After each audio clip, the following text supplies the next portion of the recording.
There's an old Sicilian proverb whispered in the shadows of Palermo's ancient streets. Cumancia fa mudici. He who eats makes crumbs. But they never tell you the second part, the part grandmothers murmur while crossing themselves. E cupara fa nemici. And he who speaks makes enemies. Picture this.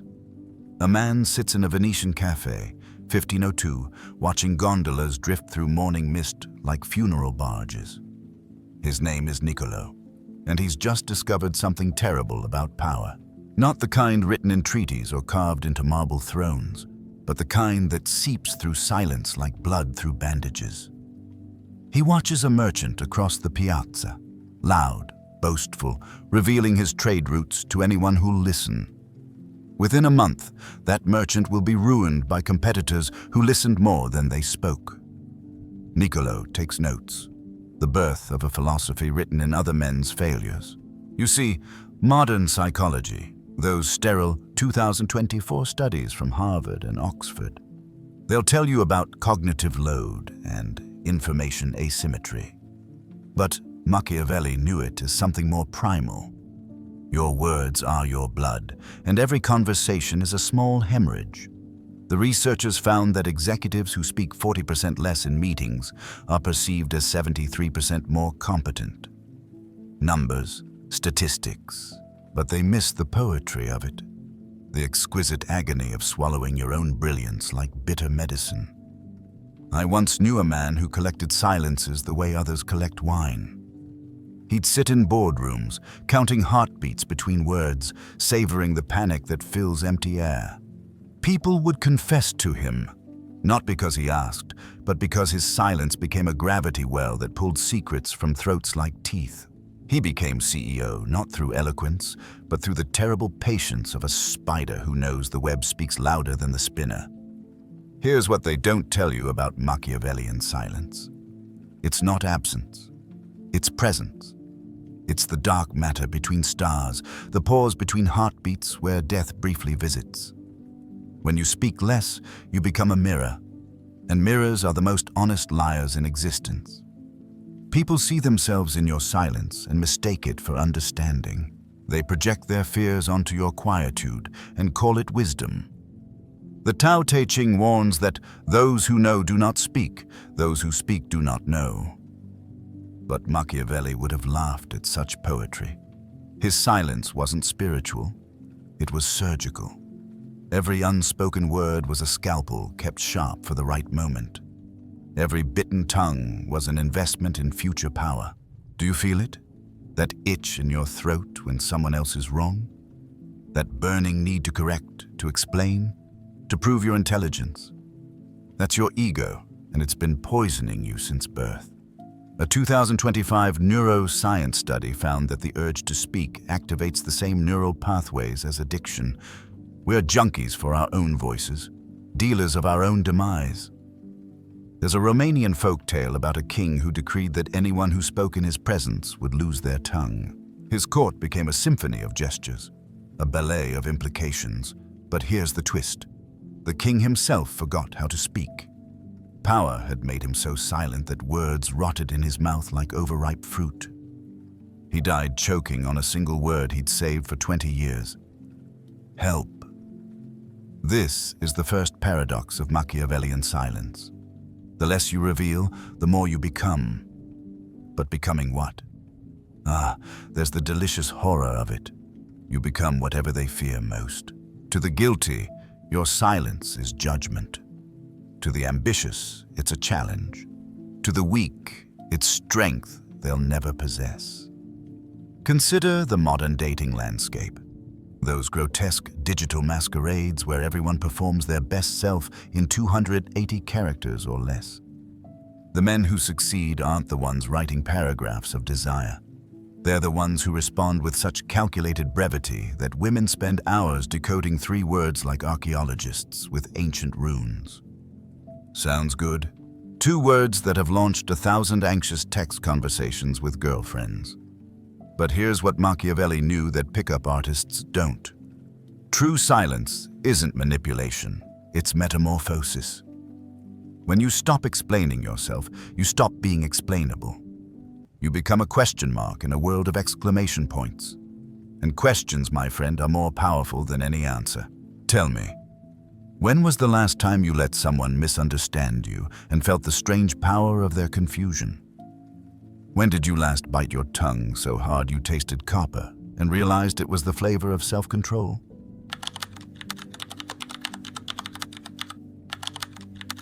Solitude is the only lover who never lies to you. In the hills above Florence, there's a monastery where monks take a vow of silence so absolute that they forget the sound of their own names. But here's what the tourist guides won't tell you. Every year, one or two of them laugh. Not from joy, but from the cosmic absurdity of discovering that in perfect silence, you can finally hear the universe mocking you. Machiavelli wrote The Prince in Exile, you know, banished from Florence, tortured, then discarded like a broken tool. Picture him in his farmhouse, surrounded by vineyards and bitterness, writing by candlelight while the wax drips like small suicides onto his pages. No courtiers to impress, no allies to maintain. Just him, the night, and the terrible freedom of having nothing left to lose. That's when he discovered the second truth. Power doesn't come from controlling others. It comes from no longer needing them. There's a word in Japanese, hikikomori, for those who withdraw entirely from society. The psychiatrists call it a disorder. The newspapers call it an epidemic. But what if it's evolution? What if these young men barricading themselves in bedrooms aren't sick but prescient? They've seen the game and decided not to play. In silence, in solitude, they're building kingdoms where they're the only citizens and every law is written in their favor. A 2024 study from the University of Tokyo found something disturbing. Men who spent more than 60% of their time alone reported higher life satisfaction than those in relationships. The researchers scrambled to explain it away: selection bias, measurement error, cultural factors. But maybe, just maybe, these solitary men had discovered what Machiavelli knew. The only person who can never betray you is yourself, and even that's negotiable. I'll tell you a secret that would have cost me my tongue in Renaissance Italy. Love is a luxury for those who can afford to be weak. Every "I love you" is a treaty waiting to be broken. Every kiss is intelligence gathered for future warfare. The modern man opens his heart like a fool, displaying his battle plans, then wonders why he keeps losing wars he didn't know he was fighting. But solitude. Solitude is the fortress where you can finally remove your armor. No performance required. No lies to maintain. No exhausting dance of pretending to be whoever they need you to be today. In solitude, you can be gloriously, grotesquely yourself. You can eat cold pizza at 3 a.m. while reading Schopenhauer, and nobody will post about it on Instagram. You can cry watching animated movies about robots learning to love, and nobody will use it against you in the next argument. The Stoics had a phrase: all cruelty springs from weakness. But they never met a man who'd been strong for so long that cruelty became his native language. When you speak less, when you need less, when you want less, you become dangerous in the way a fasting tiger is dangerous. Not aggressive, just unconcerned with your survival. There's a peculiar thing that happens when you embrace true solitude. The voices in your head, the ones that sound like your ex, your father, your third-grade teacher who said you'd never amount to anything, they get quieter. Not because they're gone, but because you finally realize they were always your voice, doing impressions. In silence, you can't hide from the ventriloquist act of your own self-hatred. A behavioral economist in Copenhagen, 2025 if you're keeping track of the decay of civilization, discovered that men who practice strategic solitude, his sterile term for chosen loneliness, accumulate wealth 47% faster than their social counterparts. Less money spent on peacocking. Less energy wasted on maintaining relationships that were always transactions disguised as affection. Less everything, which somehow becomes more.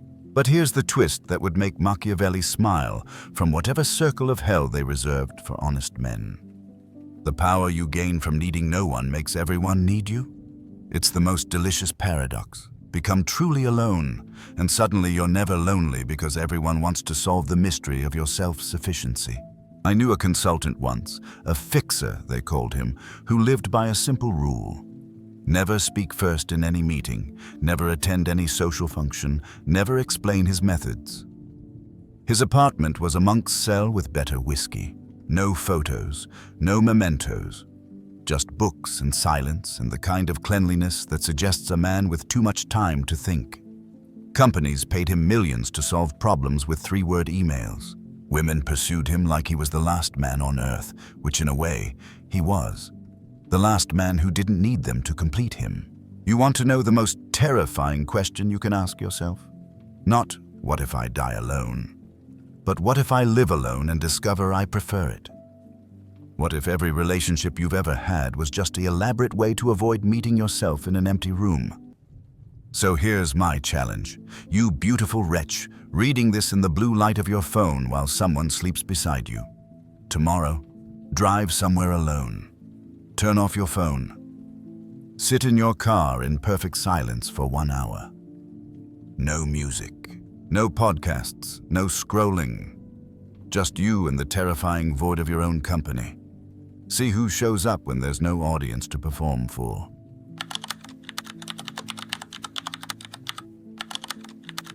Every man who tried to save you is buried in your choices. Listen, do you hear that? It's the sound of 1,000 relationships dying, not with screams but with sighs, like air leaving a punctured lung, like hope evaporating from a drunk's promise. That's the symphony of men learning Machiavelli's third truth. The road to power is paved with the corpses of your former selves, and every woman who loved those men is now a widow to ghosts you murdered. In Prague, there's a clock tower where automated apostles march in circles every hour, an endless procession of the faithful going nowhere. The tourists gather and point their cameras, but locals know the real show happens at 3 a.m. when the streets are empty and you can hear the gears grinding like teeth. That's when you understand. We're all automatons pretending our circles mean something. Machiavelli wrote, "Everyone sees what you appear to be. Few experience what you really are." But he never warned us about the horror of that gap. The chasm between performance and truth where good men go to die. Every time you've silenced your needs to keep peace, every time you've swallowed your anger to avoid conflict, every time you've said, "Oh, it's fine," when your soul was screaming, you were digging your own grave with a smile. Modern therapy, that sanitized confessional where you pay someone to pretend your damage is fixable, they have a term, self-abandonment. As if betraying yourself is as simple as leaving a party early. But Machiavelli knew it was closer to patricide.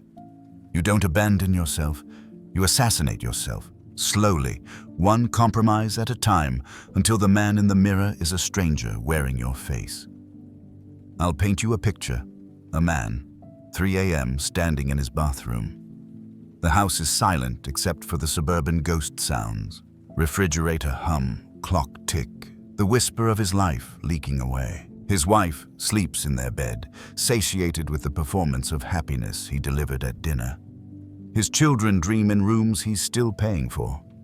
And him? He's looking at his reflection, trying to remember when he agreed to this. When did he sign the contract that traded his silence for their comfort? A 2024 psychological study from Berlin found that men in long-term relationships lose an average of 73% of their social connections within 5 years. They called it relationship coconing, such a gentle term for suffocation, but the real horror was in the footnotes. These men reported feeling more alone with their partners than they ever felt when single, surrounded by love and drowning in isolation. You see, when you master Machiavellian silence, you discover something terrible. Most people don't want to know you. They want to know their idea of you. Your silence becomes a screen where they project their fantasies, and any word you speak risks shattering their illusion. So you learn to be a ghost that haunts your own life, present but never really there. The ancient Greeks had a myth about Echo, cursed to only repeat what others said. But the real curse? Narcissus, who fell in love with his own reflection and wasted away staring at it. Every good man who sacrifices his voice for harmony becomes Narcissus in reverse, falling in love with who others need him to be, wasting away performing it. Here's a game Machiavelli would appreciate. Count how many times a day you lie, not the big lies, the microscopic betrayals. How are you? Fine. Lie. Do you want to go? Sure. Lie. Is everything okay? Of course. Lie. Each one a small suicide, a tiny funeral for the man you could have been if you'd had the courage to disappoint people. But power, real power, comes from disappointing people strategically, from saying no, so rarely that when you do, it reshapes reality around your refusal. The man who never complains has earthquakes in his silence. The man who never refuses has atom bombs in his no. There's a businessman in Shanghai who built an empire on 3 words. I'll consider it. Never, yes. Never, no. Just eternal contemplation that drove competitors mad with uncertainty. His wife left him after 20 years, said living with him was like being married to fog. His children send Christmas cards to his office because they don't know where else he exists. But his silence? His silence trades for millions on the stock exchange. A neuroscientist in Stockholm, 23, the year of our ongoing dissolution, discovered that men who practice selective mutism, choosing when and if to speak, show increased activity in the prefrontal cortex associated with executive function. In layman's terms, shutting up makes you smarter, but it also rewires your brain for loneliness. You become fluent in a language only you speak. The most insidious part? The good intentions. Every woman who says she wants you to open up, every friend who insists you share more, every therapist who encourages you to be vulnerable, they're not lying. They believe it, but what they want is controlled detonation, not the nuclear winter of your actual thoughts. They want the performance of depth, not the abyss itself. So here's my question for you. You beautiful catastrophe reading this while your life ticks away in notification sounds. What would happen if you stopped? Not forever, just for a week. What if you only spoke when the words clawed their way out? What if you let every small talk conversation die in awkward silence? What if you discovered that the man everyone loves is built on the grave of the man you were meant to be?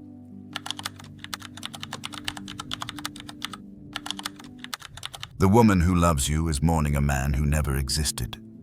There's a Venetian mask maker who went mad trying to craft the perfect face. Not beautiful, perfect. He believed that somewhere in the intersection of porcelain and paint was a mask that would show people who they really were.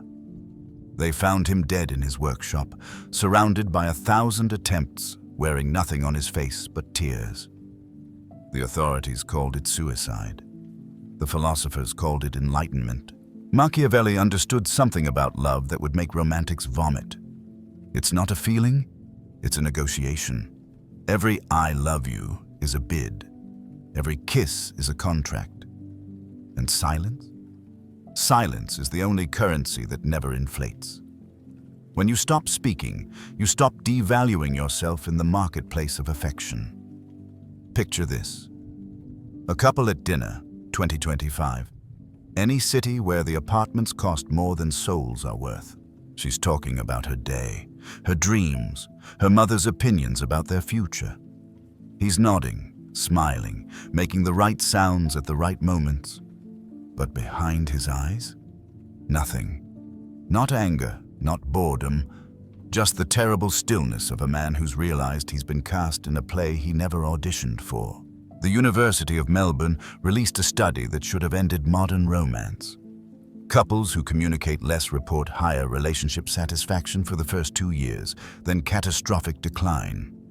They called it the silence honeymoon. But what they missed was the beauty of those 2 years, the exquisite fiction of being unknowable, the erotic charge of mystery before it curdled into resentment.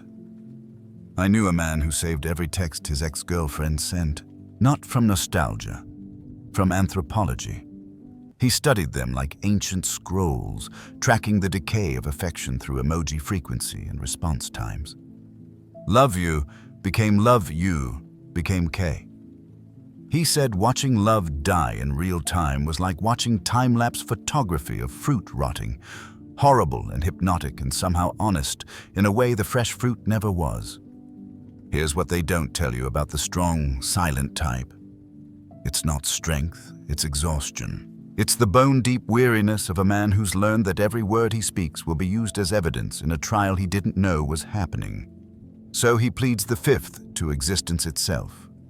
Kierkegaard wrote about the aesthetic man who lives only in the moment, the ethical man who lives by duty, and the religious man who lives by faith.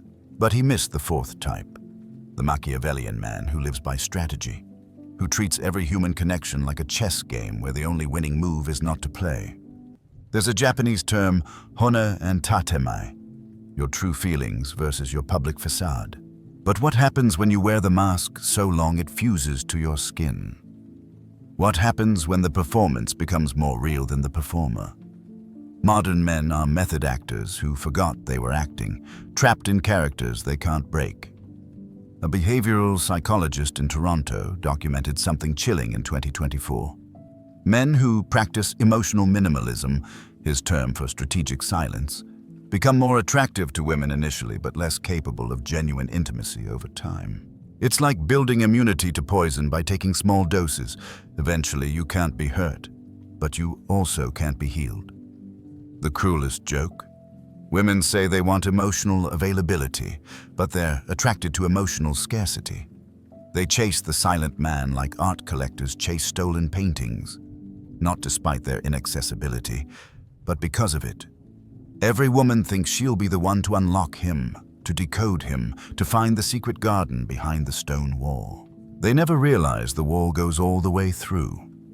I'll tell you a secret darker than any Machiavelli dared write. The opposite of love isn't hate, it's strategy.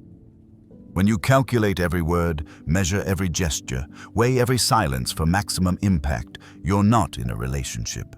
You're in a war where both sides are pretending it's a dance. But here's where it gets delicious. When you master this kind of silence, you become irresistible to a certain kind of broken. The wounded seek the distant, the anxious crave the unavailable. The fixers are drawn to the unfixable. Your silence becomes a mirror for their neuroses, and they mistake the reflection for depth. There's a man in Berlin who hasn't spoken to his wife in 3 years, not from anger, from agreement. They communicate entirely through gestures, glances, the grammar of shared space. She tells people it's the happiest she's ever been. He tells no one anything. Their friends call it performance art. Their therapist called it a breakthrough. But late at night, when the city sleeps and even the silence has silence, you can hear them breathing in rhythm. Two people who've transcended the need for words by accepting they never understood each other anyway. So here's my challenge, you gorgeous disaster scrolling through this in bed while someone sleeps beside you. Tomorrow, try radical honesty through radical silence. Don't lie. Just don't speak. Watch how quickly communication reveals itself as interrogation. Watch how sharing becomes demanding. Watch how the person who claims to love you panics when you stop providing the words they need to maintain their fiction of who you are. What's that? You can feel them stirring beside you, the weight of their expectation like gravity. That's not love, darling. That's audience participation. And you? You've been performing for so long, you've forgotten you could simply walk off stage.